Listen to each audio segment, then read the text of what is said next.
Good morning and welcome back to another Talklets conversation. Go with me to the book of John, Apostle John, chapter 10, verse 22 to verse 30. We're going to spend most of our time in verse 30. We're going to give most of our attention to verse 30. And then we're going to go back over to the Old Testament, to the prophet Ezekiel, chapter 37, verse 1 through 10. In the book of John, the Jewish people are sweating Jesus, if you will. They're pressing him. I mean, they're all on him. They're asking him the question, just tell us plainly. I mean, quit giving us all these parables. I mean, are you the Christ or not? They're doubting him. And that's like you and I. We have times where we doubt him. We wonder if this is really true. I mean, Jesus, are you really the Messiah? And Jesus makes this statement. He tells them that I've done all these miracles, if you will. I've done all these wonders. I mean, and you still believe not. I mean, all the works I've showed you that the Messiah has been prophesied to perform, and you guys still doubt me. So what else can I really say? And so Jesus tells them this in verse 30. He tells them in so many words. He says, all the works that I do is because of my Father who's greater than me. Everything that I do is because of him. And so in verse 30, when you've seen the Father, you've seen me. He says, because I and my Father are one. I want you to hold on to that. That's verse 30. I and my Father are one. Jesus is saying we're connected. I abide in him and he abides in me. When you've seen him, you've seen me. When you've seen me, you've seen him. We are connected. Do you feel connected this morning to Jesus Christ? Do you feel connected to God the Father? Do you feel connected to the Holy Spirit? Jesus says, hey, I'm connected. We are one. And then in the book of Ezekiel, God asks Ezekiel this question. He says, Ezekiel, can these dry bones live? Now, we know this is a rhetorical question because we know God knows the answer to the question. But he's not asking it for his sake. He's asking for your sake and for my sake and for Ezekiel's sake. And Ezekiel says something that's, on the lines of where I hope I would answer the same question. He says, well, of course they can. If you speak to him, he's telling God there's nothing too hard for you. I mean, if you speak to him, of course these dry bones can live again. Let me make this statement to you. Your marriage might be dry. I mean, it just might have hit a hard point, a tough spot, if you will. And you've been trying to work on it. You've been trying to fix it, and I commend you. But if you turn it over to God, God can rejuvenate that thing. God can electrify that thing. He can jumpstart, if you will, to where you and your husband can see eye to eye, where you and your wife can see eye to eye. Sometimes it's bigger than you. Sometimes you need someone from the outside or someone from the inside, the Christ who's within you, to really come forward to connect or reconnect some things inside of you. I and the Father are one. Are you living as one with God? Or are you living disconnected from him? You see, most of us are shacking with God. We're connected when we need him. And when we really, really need him, we're really, really connected. But from time to time, we find ourselves being disconnected because we think we can do it on our own. And so we put God over here on the sidelines and we tell him, I got this. And God says, okay, let me see what you're working with. And then you realize, well, really, I don't have this like I thought I did. So let me try to reconnect. That's not a bad thing. My whole point is stop disconnecting from the source. Every time you remove yourself from the covering of God, every time you get out here on your own, things are going to happen. I mean, things are going to happen anyway. And so if I'm going to have some things happen, I want to make sure I find the covering. I want to make sure that I'm connected because I don't know what can happen at any moment's notice. I mean, look at this world you're living in. I mean, come on. You're talking about all these inclement weather issues, and you're talking about mass shootings, and you're talking about plagues and pandemics, and we're talking about all type of stuff that's happening every day. And you don't think you need to be connected? Oh, you need to be connected. Oh, please believe me, you need to be connected. Ezekiel, kidneys, dry bones, can they live again? Lord, one word from you can change everything forever. That's the place we want to be. That's the place I want to be. That's the place you should want to be. I want to be in a position where God can speak one word because I'm connected to Him, to the source. Yes, it can change my lifetime forever. It can change my wife's life forever. It can change my children's life forever. It can change your life forever on the job that you're working on right now. It's a dead end. You know it is. Come on. It's dry as dry can be. And you're trying to ask the Lord, Lord, could you please get me up out of here because I'm just not going to make it. I mean, I'm at my wit's end. Can God rejuvenate you in that job? Yes, He can. Can He move you somewhere else? Yes, He can. Are you connected though to Him? Or are you just simply begging? Or are you just simply pleading because you know you don't have any bone marrow going through your bones? You know what I'm saying? That's the source. That's the energy inside of our bodies, that bone marrow. It's where the fluids keeps our bones healthy. But when we're disconnected from the source, yes, yes, we're giving the devil an opportunity to take advantage of us. And that's what most of you are doing. You're allowing the enemy to take advantage of you because you're not connected to the source. Yeah. You think that you're the source, and that's the problem. Yeah, we get the big head. Let's be for real. And we think we're doing this all by ourselves. And we know we can't. I get it. I mean, you big and bad, and you've done some things in your life, and you feel like you the man or you the woman. Well, let me tell you something. You might be, but you still need God. If Jesus needed God, come on. Who are you? Who am I? I and my Father are one. Let me tell you what we do. We start having all these cures and all these crime parties and and all out 911 alarm when things go crazy, and we're thirsty to be connected to the Lord and to the source. And so then we're running to Him, and we're going all out. I mean, we're laying before Him, and we're just crying out to Him. And that's great. But why don't we do that in advance? Yeah. Why aren't you laying before Him now? Why aren't you crying unto Him now? See, I like to put something, if you will, I like to deposit something in the bank, if you will, of salvation. I like to put something in my bank account that will enable me that when things do come up against me, I'm so connected. Guess what? I can gloss right past some of this stuff. It happens, but I don't let it happen to me. Yes. I don't let it impact me the way it could impact me. I pray you get this. I pray you understand that there are some things in life that by being connected to God, we can just simply gloss over. We can just keep it moving. There's no tears, there's no sweat. It's just simply, Lord, you give it and you take it. Blessed be the name of the Lord. There's a song by the group called the Delta Rhythm Boys, and it's called Dry Bones. And we have a situation where Ezekiel's singing, and he's saying the toe bone's connected to your foot bone. Look at the connection here because I want to show you something about your family and about the dynamics of your family. The foot bone's connected to the heel bone. The heel bone's connected to the ankle bone.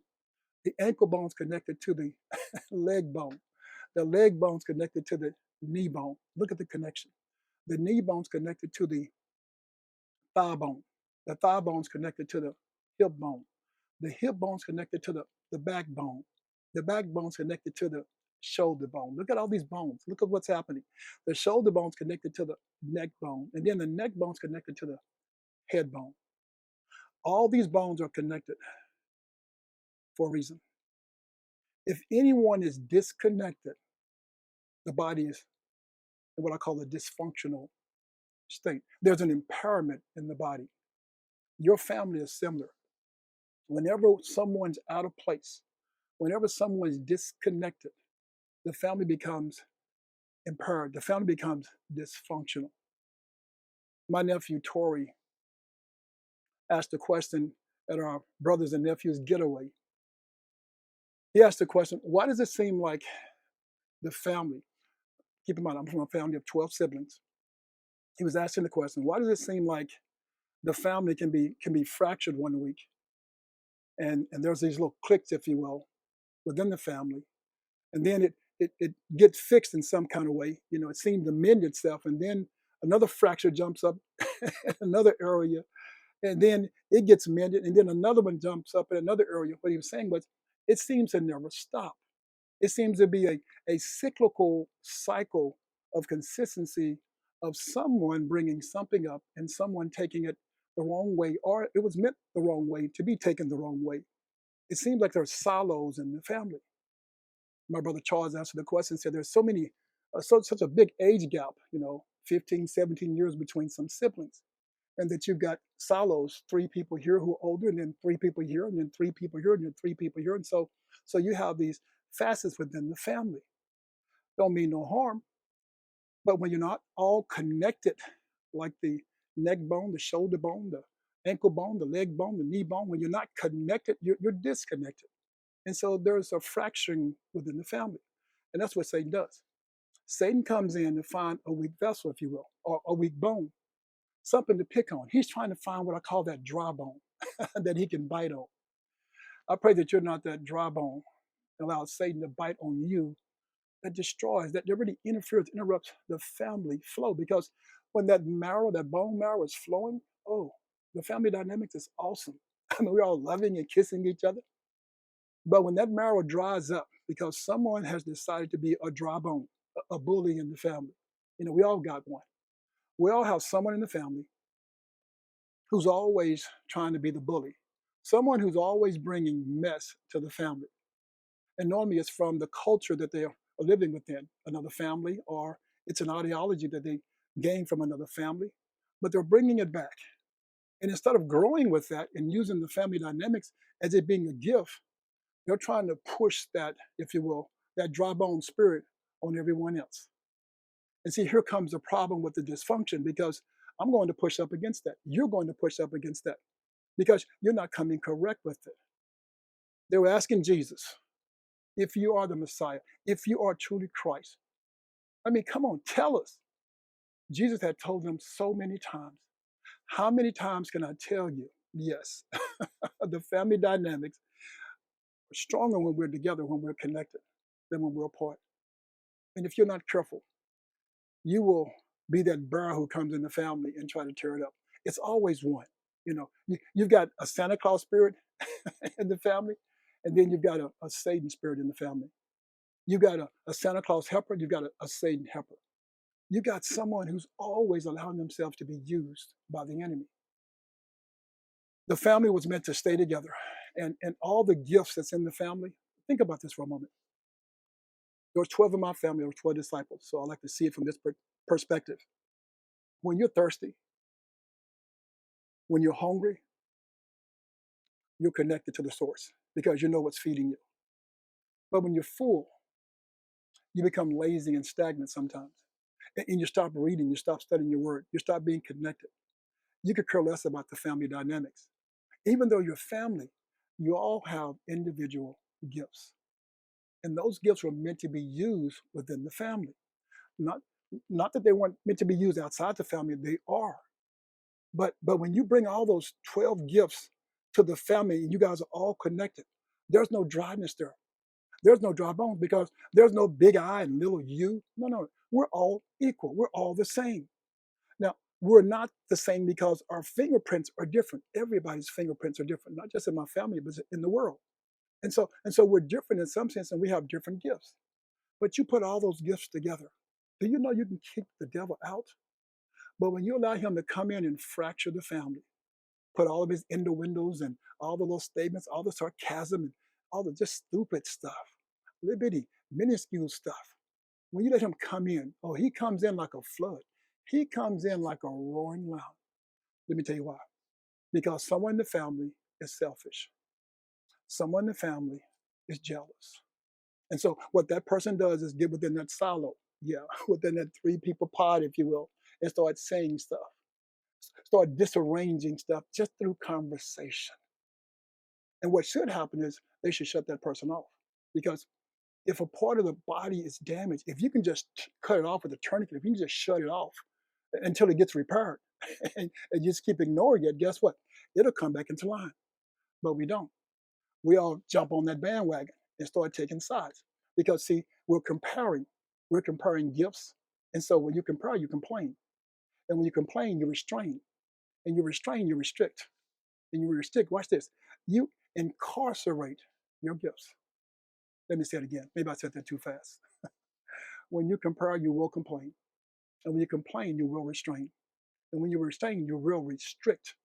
And when you restrict, you will incarcerate your gifts. So you've got all these personalities coming together. And now they're being restricted because there's a disconnect in the body, in the family.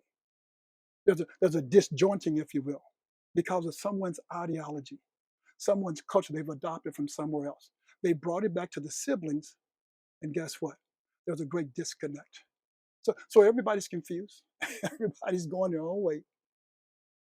Sometimes what connects you, watch this, can infect you. Can I say it again? Sometimes what connects you can and will infect you. If it gets bad enough, yeah, that one dry bone will infect the whole body. And sometimes you got to cut it off because it just don't fit. It just don't fit. If it don't fit, you must have quit. It just don't fit. And some family members are disconnected. They're distancing themselves because they refuse to work within a dysfunctional family. Let me tell you something, that's not good too. Because that's dysfunction needs someone who does function properly, someone who does function, if you will, normally. Because sometimes all it takes is just a little fire to turn the whole thing into a blaze. But if you've disconnected and you're the sane one in the family, wow, then you've left them on a ship, sailing out by itself, out to sea. I'm sorry, they're gonna get lost. They need someone to reel them in every once in a while. Every once in a while. Someone's got to have a voice that everyone respects in the family that can speak to those dry bones. Are you the dry bone in your family? Or are you bringing the bone to make everyone else dry? Are you that infection that's in the family? If you are, let me tell you something, cut it out. It's time out. We're living in a season where there's so much coming at us from all angles. And if you're not careful, you have a gift inside of you that the rest of the family might turn off, that they need at this particular season. But since you've been so dry, you've been so negative, they turn their back on you. And they don't know that you're the piece that helps us glow, that helps us grow. You're the piece that connects the whole infrastructure of this family. Stop being dysfunctional because you're dry, because you're jealous, because you're envious, because there's some things that didn't happen to you when you were younger. I get it. Don't find yourself being like AT&T. Don't find yourself being disconnected because you haven't put anything in. You haven't invested into the family. All you've done is taken out. No, it's time out for that. Jesus says, I and my Father are one. You and your siblings should be one. You're stronger together than you are apart. So I pray this day, by becoming one with the Father, yes, and the Son, and the Holy Spirit, that you reconnect with your family and you make that unit stronger because of the oneness that you have. We all are different fingerprints. We all have different gifts. But when we put those gifts together, oh, we're TNT. We're dynamite. I mean, you can't stop us. Families. We need more families who are praying together and staying together. I pray that your family receives this conversation and that you start praying together. Yeah. Don't let the devil prey on you. No, you start praying him off of you. Don't forget Romans 10:9.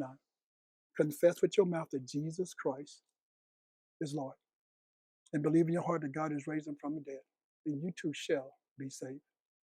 It's time out for having a bone to pick with someone. Instead, be the bone, yeah, that picks everyone up. You be blessed.